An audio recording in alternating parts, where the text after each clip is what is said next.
it. And we want to break this stigmatization, we want to break the shame, and we want to allow this conversation to be natural, to come freely, to create safe spaces for women and girls. And that is why we are trying to involve men in this conversation. So thank you once again for agreeing to do this with us, for agreeing to have this conversation with us. Because as a man, putting your voice out there is going to, break barriers and again, make this conversation normalize. Thank you very much. So just give me a little introduction about yourself once again. How we first said. Good morning, Faith. Nice to meet you. This is very exciting for us, both as a firm and for me personally. As a brother to three sisters, I know very well about the stigma that can be associated with women's health in general. And when it comes to menstrual hygiene, it's a whole new ballgame. So I'm excited to be speaking about this. At TM Global, I act as the leading creative project manager, where we work on different creative projects. And just recently, as part of one of our projects, we came across this new initiative about menstruating men who are different men across various walks of life, who lend their voice to conversations around women's health and hygiene under the WASH project happening currently in Nigeria.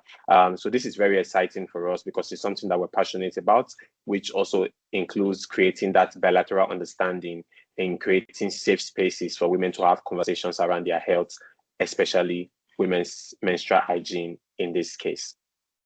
Wow, this is beautiful to know. That shows that we share the same vision and the same passion, and we are also striving at achieving the same goal.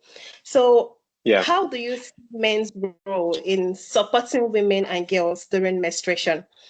Growing up, you mentioned you have sisters, right? Did they send you to go get pads? How was your reaction? So, how do you see men's role?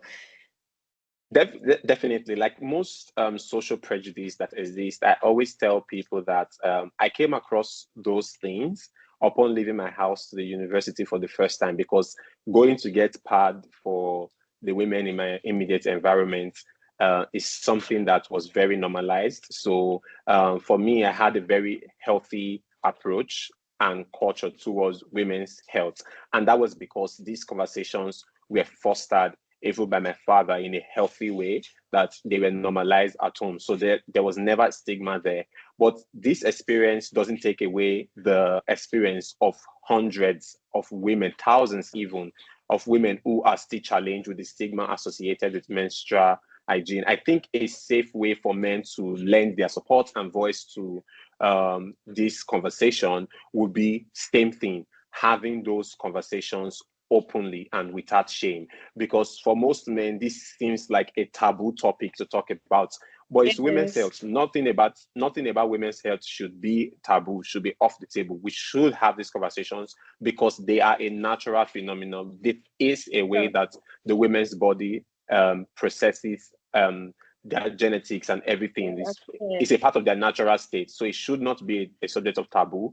I think more men need to lend their voice into having those conversations either in the workplace, either at home, or with your immediate families, or with any other social situations where you find yourselves. Because when these conversations start being had, what happens is that people feel more comfortable discussing them. I think it was the UN who talked about the fact that UNICEF, who reports that a lot of girls still face stigma because schools do not have, in some remote places, do not have the necessary facilities to accommodate for their menstrual hygiene. Even if it's just having a pad roulette in restrooms where they can assess these things, those things lend credence and gives us a common ground to have those conversations for normalizing menstruation. Thank you so much. I'm glad you mentioned that while growing up, you grew up in an environment where this conversation were taking place, and then it wasn't new to you. But for millions of girls and for millions of boys in their home, this conversation was never heard, and it places girls in a situation where, okay, imagine a girl of 7 years just starts seeing her period. Like this is a baby, that is being forced by nature into womanhood. And imagine if she's just with her father and just you as a man does not have an awareness or any idea of what menstruation is or the kind of information to use and guard this girl. It's going Yeah. to be a lot of confusion. She'll be messed up in her mind. She's trying to understand what she's going through, and there's nobody to properly guide her.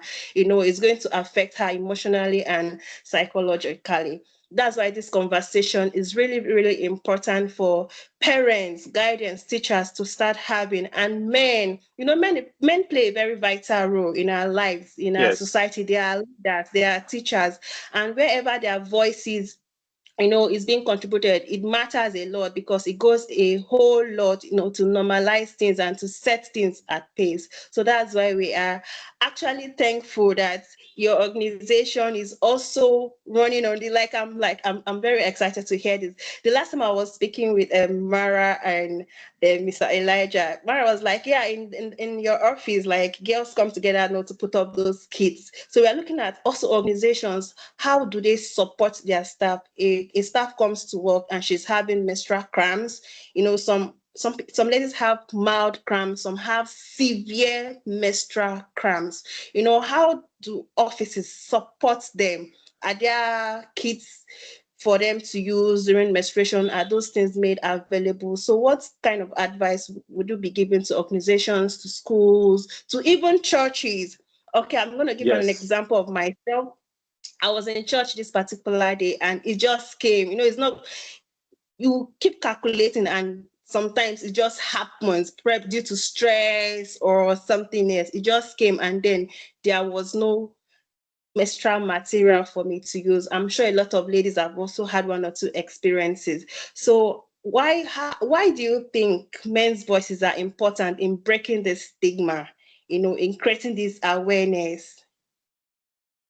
Okay. I think thank you very much for your approach to this question, because one of the very important thing I want to note here is that when it comes to men's voices and their contributions to women's health conversation and that idea of normalizing, one of the things that is often said is that, oh, it's not a man's business. It's not culturally right for a man to have those conversations, or say a young child who is seeing a period cannot go to the father.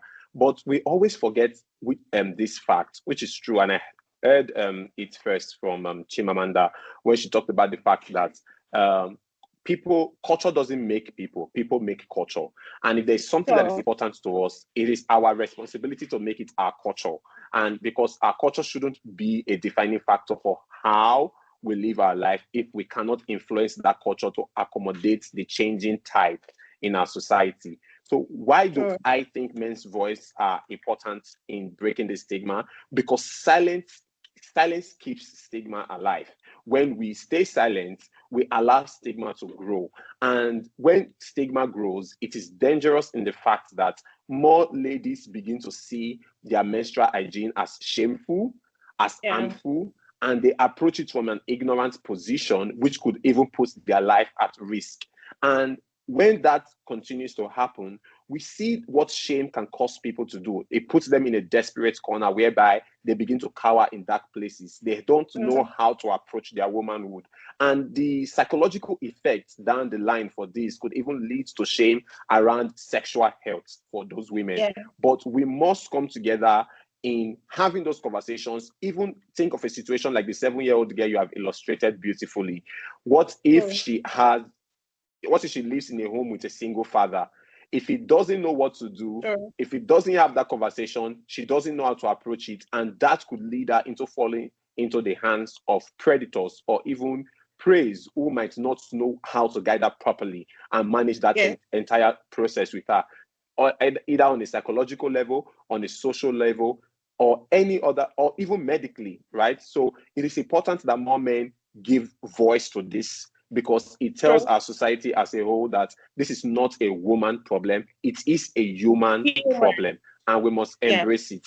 And our silence for every man who isn't speaking makes this stigma stay alive. Excellently well, you have said it all.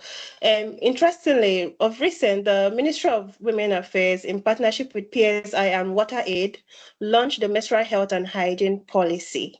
And the federal government is looking at incorporating it into the school curriculum, and this is going to make a huge difference in our society.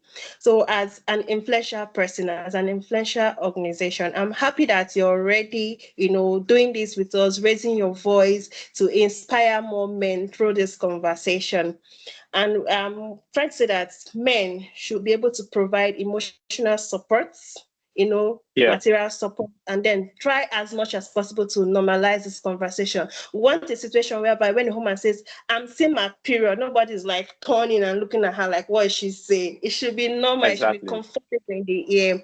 The young girls out there should be able to go to schools. A lot of girls misses school when they're on their period because there are no wash facilities in school. There are no materials or kids in school for them to be able to, change when they see their period. So they stay back at home. They don't go to school. And then the stigma, finding your classmate, knowing that, okay, you're having menstrual cramps, they don't know how to handle those information. Teachers are not even trained on how to manage sensitive information and important topics as this. So putting our voice out there, creating awareness, normalizing the conversation, we go a long way in, again, promoting students staying in school, promotes education. So thank you so much. Can I hear your final take on this as an influential voice? How can you inspire more men to join the conversation? Because I don't want this conversation to just end there. I'm glad your team is already working on something. I want this conversation to be like a continual thing, keep putting it out there, keep spreading the word. So how can you inspire more men through this conversation? Okay, I think one of the things I would say is that more people need to have this conversation from a place of empathy, because what we're trying to gun for isn't just blind help, but actual support. Because when we have these Yeah. conversations from empathy, we get to understand the woman's perspective to this, and we must call out people who make jokes or dismissive comments around women's health in general. Because I remember going through a campaign that happened in Rwanda called Menstrual Mondays, where boys and men were encouraged to provide menstrual supply for women, because this was a way for them in Rwanda to normalize those conversations. We must take action concerning it. I remember we've had a series of health conversations where we had an actual pharmacist or a doctor come into our office and have conversations around general hygiene, women's hygiene, and even those sensitive conversations around women's health with everybody. The core thing is that it makes everyone understand better what needs to be done and the scope of this great thing that we're speaking about, because that way we all get to see it from a different perspective that helps us normalize it. Those small gestures go a long way, even if it's just, even in our churches, in our mosque, in our offices, in any other place we go to. You go into a bathroom, you only find a roll of tissue there. How can we include pad pods there, where women who are experiencing their menstrual cramps can go there and get pad for themselves and help themselves? Those supports go a long way. I think the last thing I would say is that we must, more men that want to give credence to this, or even those who see it as normal, must begin to not just see it as normal, but begin to speak up. Because when we give voice to how normal this is, we lead by example, and it makes other men conscious of the fact that them discussing this is not taboo. Because, like I said earlier, we must begin to reshape our culture to fit into the context of what we're experiencing, because this is not a woman's problem, it is a human conversation. Yeah. Well, thank you so much. Thank you for raising your voice. Thank you for being part of this conversation to reduce embarrassment, to create a safe and supportive environment for women and girls. Thank you so much. And we look forward to having more of these conversations. So even when we're going to be carrying out outreaches in schools, we could also reach out to your organization to probably partner or support when we are carrying out outreaches to provide sanitary and menstrual materials for these young girls out there. Thank you once again, and Thank look you very forward much for to having me. You're welcome. Thank you, ma.